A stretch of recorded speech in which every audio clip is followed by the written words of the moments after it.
Hello viewers, cooking time চ্যানেলে আপনাদেরকে স্বাগত জানাই। আজ একটি নতুন রেসিপি তৈরি করে দেখাবো, যার নাম দিয়েছি ডিম পেঁয়াজি। ডিম পেঁয়াজি বানাতে আমি এখানে 2টো ডিম, 5টা পেঁয়াজ, বেসন, কাঁচা লঙ্কা, শুকনো লঙ্কাকে খোলায় ভেজে গুঁড়িয়ে নিয়েছি, 1 চিমটি হলুদ, ধনে আর জিরেকেও শুকনো খোলায় ভেজে গুঁড়িয়ে নিয়েছি। তার সঙ্গে লাগছে অল্প একটু আদা। তো এখানে আমি পেঁয়াজটা সরু সরু করে কেটে নিচ্ছি। আমি দেখিয়ে দিচ্ছি কেমন করে পেঁয়াজটা লম্বা লম্বা চিড়ি করে কাটতে হবে। তো পেঁয়াজটা এইভাবে কেটে নিচ্ছি।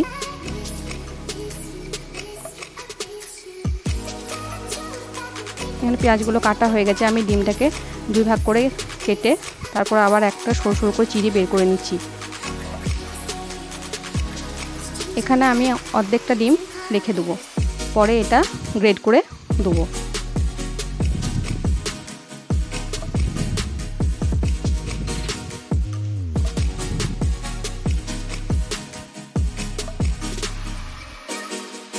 এখানে পেঁয়াজটা আমি হাতে করে চটকে নিয়েছি।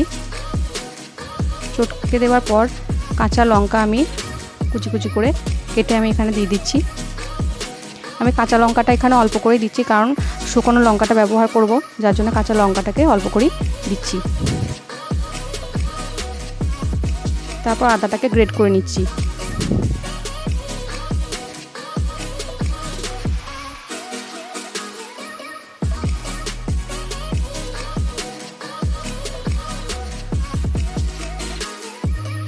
সামান্য নুন দিয়ে আমি ভালো করে এটা চটকে নিচ্ছি, কারণ নুন দিয়ে পেঁয়াজটাকে চটকালে পেঁয়াজটা অনেকটা নরম হয়ে যায়।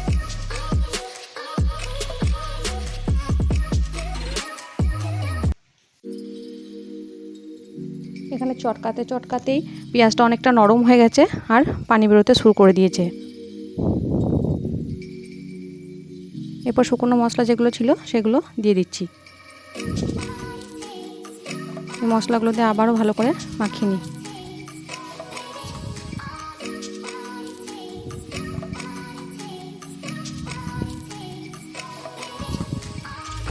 এবার যে আধখানা ডিমটা রেখে দিয়েছিলাম সেটা গ্রেট করে ওর মধ্যে দিয়ে দিচ্ছি।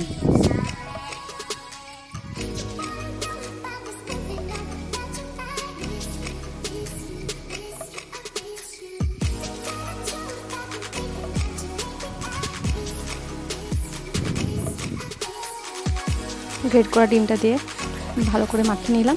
তারপর বেসনটা দিয়ে দিচ্ছি।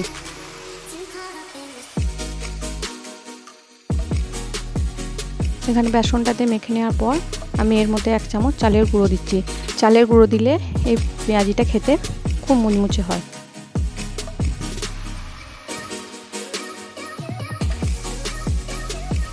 চালের গুঁড়োটা দিয়ে মাখাতে মাখাতে আমার মনে হলো একটু পানির প্রয়োজন আছে, তাই আমি অল্প করে পানি দিলাম। পানির পরিমাণটা খুবই অল্প দিতে হবে, নাহলে কিন্তু এটা পাতলা হয়ে যাবে। এই পেঁয়াজের মিশ্রণটা একটু শক্ত করেই করতে হবে, যেন মুঠো বাঁধা হয়।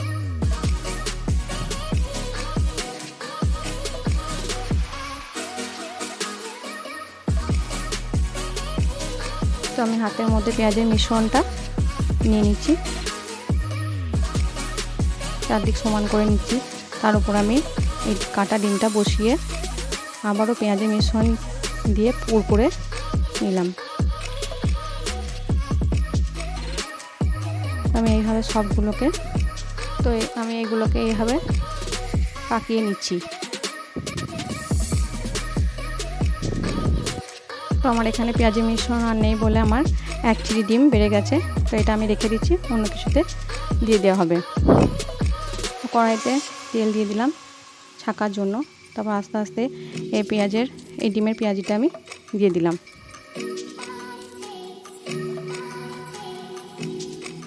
এক পিঠ ভালো করে লাল হয়ে যাওয়ার পর আমি উল্টে নিচ্ছি।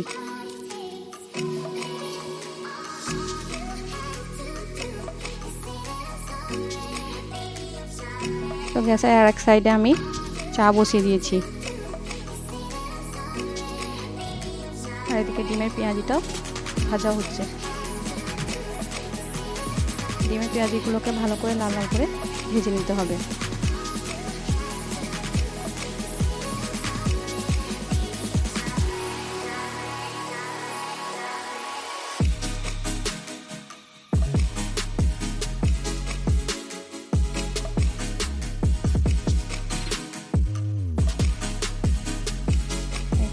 পেঁয়াজিগুলো আমার লাল করে ভাজা হয়ে গেছে।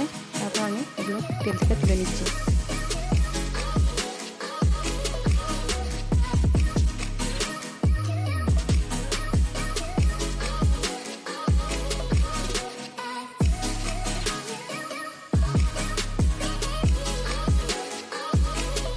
এদিকে আমার ডিমের পেঁয়াজিও রেডি আর চাও রেডি। রেসিপিটি যদি ভালো লেগে থাকে তাহলে আমার চ্যানেলটিকে সাবস্ক্রাইব করে দিও।